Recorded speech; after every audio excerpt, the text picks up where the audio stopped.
Summer 16, that fire, baby. She's killing it though. She is. When the album comes out, I'll be buying it. So her and Fat Joe is doing like a whole album together, and I'm here for it. Whenever it comes out, I am here for it. Is it cold to be this naked?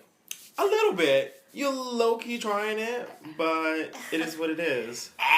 All right, so what up, Friday, April 8th. Thank you, Rem. Thank you, Joe Crack the Dog. Did you know I saw Fat Joe in the street the other day, and I was like, I did it because I was on FaceTime with Siobhan, hey Shay, with my sister, and I was just like, oh look, there goes Fat Joe, and then I double tapped it. I definitely saw Kelly Rowland last week. I don't know if I told you guys because we were like talking about other stuff. Literally, she's walking past me, and I'm like, no, go ahead, tell your story. Oh, literally, I'm walking past, and I'm just like, I just see her like, her face goes up, and it's like glow, and I'm just like, hi Kelly, like hey girl, and she just looks over, and she's just like. That beautiful angelic smile with those baby doll eyes. That's disrespectful. What? The fact that you would try to up my story. It's Kelly Rowland. You know I don't give a fuck.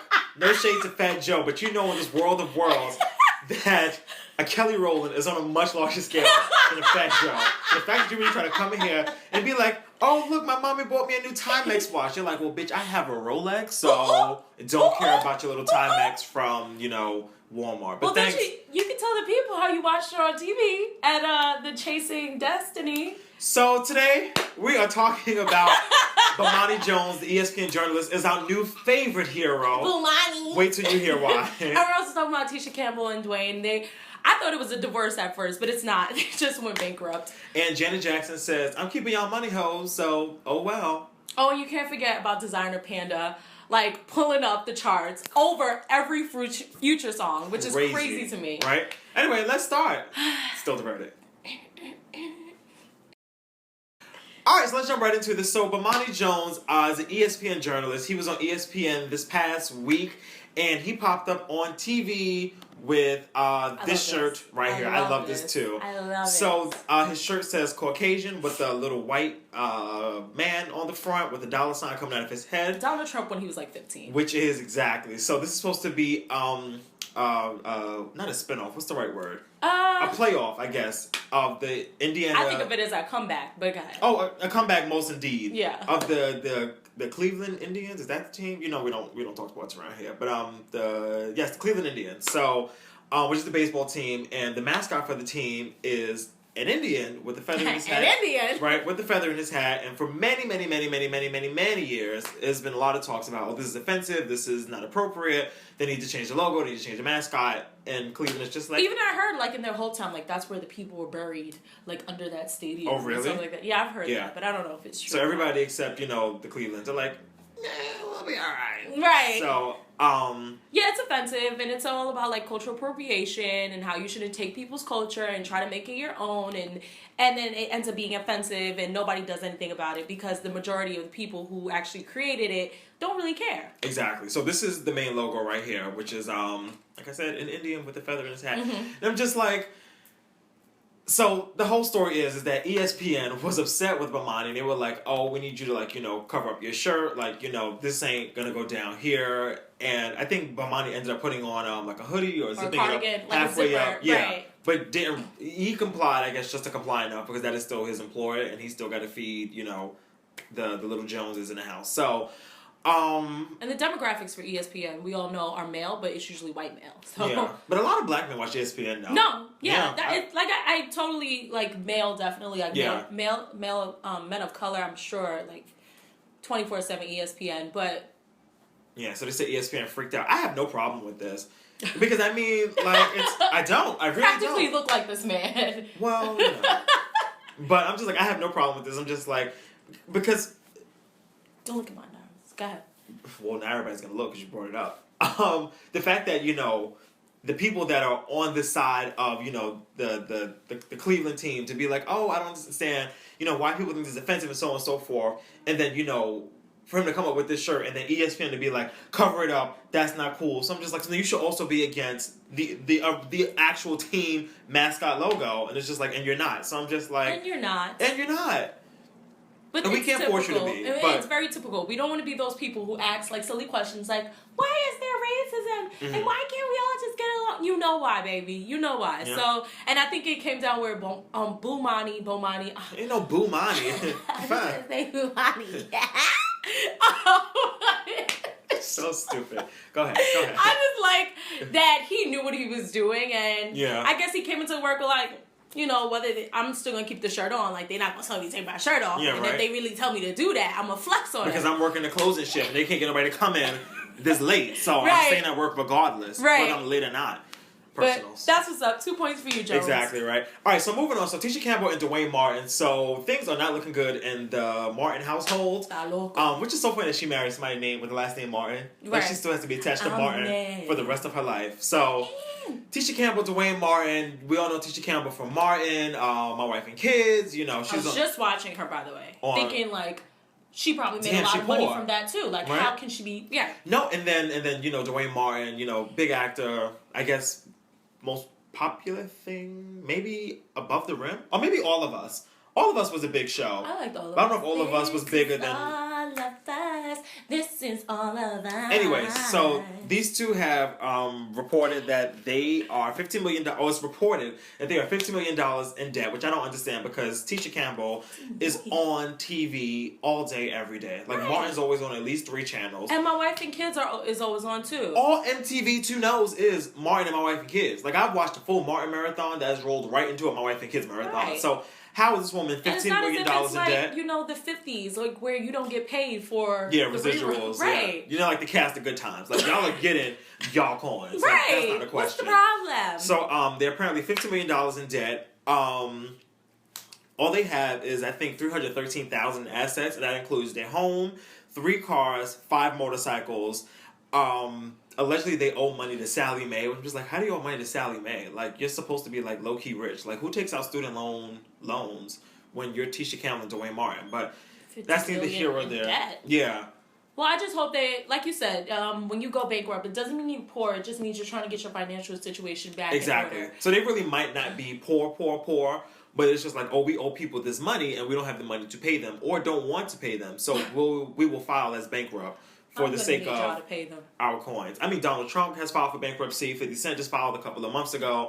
So this whole bankruptcy thing. I just filed. It's not like us being bankrupt. It's not like we are bankrupt. Like, us bankrupt is like, shit, you know, I don't even know. Like, bread and cheese for dinner, but that was dinner last night. So maybe I am bankrupt. So exactly. I don't really know how to define that. But right. Tisha Campbell put up a long tweet on Twitter, apparently. She says, hey, anybody got a nickel? Yeah, guys, it's not like what's being reported at all. But it's funny, though. Quick statement. Have y'all seen the movie The Big Short?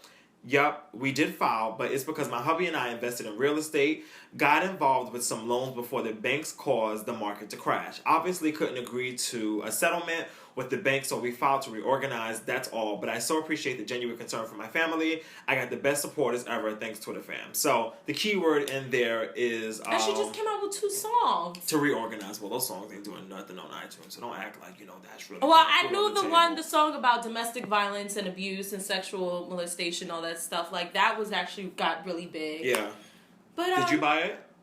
No. Do you hear it on WBLS on Middays with Shayla? No. Okay, so then we don't talk about Hi, it. Shayla. Hey, Shay. Exactly. So. But it's all fine. Exactly. But yeah, so reorganize. That's all they're doing is reorganizing their millions and millions and millions of dollars that I'm sure both of them have together. So don't cry for them at all. Okay. So speaking of millions of dollars, right. Janet Jackson says, well, first, she put up a video saying, oh, you know, me and my husband are starting our family, and, you know, I have to go on break from tour again, and I'm so sorry, but, you know, I love you guys, and I'll see you soon. This is not it. I am not done. I am Janet.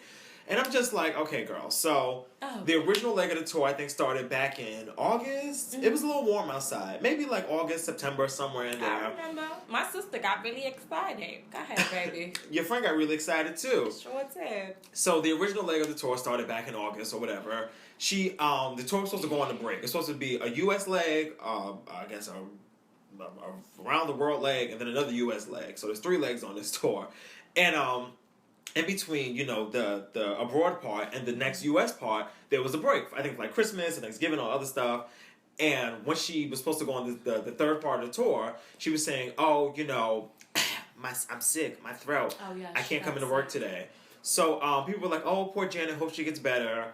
Now there were new dates scheduled, and then she pops up, earlier this week with this video about, "Oh, we're starting a family," and well, what were you about to say? Janet, what you're not gonna do is go on like Twitter, Instagram, Facebook, post this video and say, "I'm pregnant," and then say you're not gonna give nobody their money back. Well, here's the thing. She hasn't officially said that she's pregnant. She says, "We're trying to start our family." Now, what I first thought was, okay, maybe she's doing like, in vitro or, one of those, I guess man-made type things. And I don't know how those things really work. So I was like, oh, maybe she has to sit down to get her body together to do those type of things. Until I thought about it more, and I was like, oh wait, they just had that whole break over November, December. Because if you were going to do in vitro or one of those things, she could have done it in the past 10 years, but we didn't see her. Like last time we saw Janet Jackson was like 2007. So she had all this time to do that. I think what happened is that, all right, let's be mindful of the mindful. There are listeners and people watching headphones, so the mic, thank you. I think what happened is Janet got pregnant. It was a slip up, oop-de-doop, whoop-de-whoop, didn't know what was going to happen. Because why would she plan these tour dates and then say, oh, now I'm ready to start a family? Something had to happen where she's already in a state where she can't not have a baby. I don't think she wants to tell people that she is pregnant because that's going to be a whole nother story that she's not ready to deal with in the media. But I think she's pregnant, and I don't think she's ready to tell people that she is pregnant. So she just wants to say, oh, we're going to wait to, figure out our family, and then we hope that you'll be here when we get back. Let me tell you something about American culture, okay? We do not care about family values. We have no sense of family values, whether it's in this music industry, whether it's in entertainment, sports, that's only in your house. Don't everything. Blame it on the rest of us. That's not true. It's everywhere. Because now she's saying that she wants to start a family, but after all of this, she doesn't want to refund anybody their money back. I find that a problem. She doesn't have to refund the money because the tour isn't canceled. But she has to cancel the tour. The tour is not canceled. It's rescheduled. 9 months pregnant, right? She's not 9 months pregnant. What the fuck? I think she's pregnant. She's going to have her baby, and then she's going to have to do maternity leave. Like, nobody wants to get up and start, like, hitting the Beyonce and then put out an album. Not everybody. How dare you? Hitting the Janet. Don't be disrespectful. Janet was gone for a little too long. That's my point. She was gone for a little too long. I remember when she did the, feedback. Yeah, and I just was like, you can have a child now. But no. Now you want to have a child. You can have your second child. And then... That's the real tea. We'll talk about that another day. Because there's a lot of, So this is the point of me having the hair out. It was supposed to, like, flip and stuff. Oh, I should have took my hair out. But I have been such an updo today. I don't want to pull out all the bobby pins and stuff. The point is that, Janet, listen, I think it's beautiful that you're trying to start a family now. But when you get business involved, like people tour dates and people's money, then it's a problem. It's a problem. I don't know how you don't see that as an issue. I don't see it as an issue because it's not canceled. It's rescheduled. So rescheduled to the end of 2018. Do you know how long it takes First of all, you don't know that, A. And it's just like... Okay.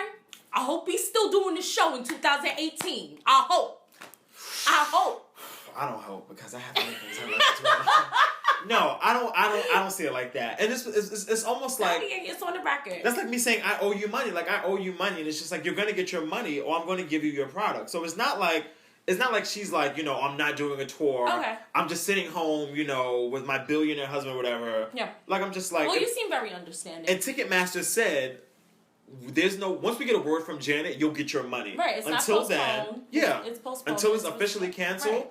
Whatever. Okay. And I have tickets for the show, and I would like to go. Honestly, I'll keep it a buck, and we have to move on from this subject, because I really would just like to get the money back, because at this point, I don't even really feel like going, just because it's almost like, What? Speak your mind, baby. Shout out to all of the kids that had bad parents. I had good parents, but that's all the kids that had bad parents. Just like, I'm going to take you to Disney World this summer. And you're like, we're going to Disney World, right. Yay! And then it's like, nah, we're not going, but we might go next summer. And you're just like, can't wait for next summer. And then next summer gets here, and it's just like, nah, we're not going again. It's just like, you know what? I don't want to go to fucking Disney World no more. Like, I don't even want to go anymore. Oh, so you're not interested. And that's how I feel about this tour. Like, I'm going to be excited once it actually comes up. But I'm at the point where I'm just like, I don't even really care right now. Because it's been such a roller coaster of just like, oh, it's here, and then it's not. Are you going to bring your daughter or your son on stage? No, because the person not even going to be able to walk. I was about to call him a nigga, but I was like, that's a lot. But... She said it in son of a gun. Let's move on. So, this Desiigner kid who I'm not really familiar with. Let's just real quickly just play the song. Boom. Oh, it does sound like Future. Oh my goodness. If you close my eyes, blindfolded me, put a gag in my mouth, I would say this is Future. Put a gag? Why do I have to do all of that to you? Okay, so for those who don't know, Sidney Selby III from Bed-Stuy, Brooklyn, New York. And he's a junior. Yes. That's what the third means. Yes. And all of you know him as Desiigner. And this 18-year-old kid has become like an overnight celebrity. That's what it seems to me. But he did put out music back in December 2015. But it just so happens that when he put out this song, Panda, it started to blow up. And now he's signed to Good Music, Kanye West's label. And it's just gotten really dope for him, to the point where people are starting to say that he even sounds like Future. And he does sound like Future. And he does sound like Future. To the point where, like, now he's, like, this song has charted over any Future song ever. And Future put out 3 mixtapes. No, he put out 3 albums and a couple of mixtapes. Yeah. And only 2 of those songs on the Hot 100 and the Billboard Hot 100, it went up to like 28, and this Panda song went to 14. And this is Panda's, this is Designer's first, like, cha-cha. Which is unfortunate for somebody that sounds so much like you to do so well, and then a person that is you is just kind of like, just... But it's not even... I don't want to put this on the Desiigner kid, but it's not like this Desiigner kid is trying to sound like Future. He's not. I think his voice just sounds like Future. Yeah. Like, it's not like he's, like, trying to steal Future style. Like, this is not like a Nicki Minaj, Little Kim situation. Like, I think this kid is really just happens to have a voice box that sounds like Future. Yeah. Like, and he can't help it. Where's Future from? Future's from Atlanta. Oh, right, duh. What the fuck? I'm sorry. I'm not here today. I just thought it was an amazing, like, 2 points for you, especially being from Brooklyn, and you're so young, 18, right? Like, you black. Go ahead, brother. Yeah. I ain't mad at you. Anyway, that brings us to the end of this show. You can, first of all, if you're new here, you can go back and watch some old episodes. Just click through the little suggestions, because they all say Still Diverted, and then some random ass title that is probably shady and a little ridiculous. So, and like and subscribe and go check out the Madam Saturday Morning interviews if you haven't already. Exactly. So I was about to say something, but we have to go. Which is it? None of your business. Boo. So make sure you subscribe and follow us on Twitter. I'm at _Hey Malcolm. She's at DJ Madam K. Exactly. And thanks for watching. We'll see y'all next Friday right here in this bitch. Hey.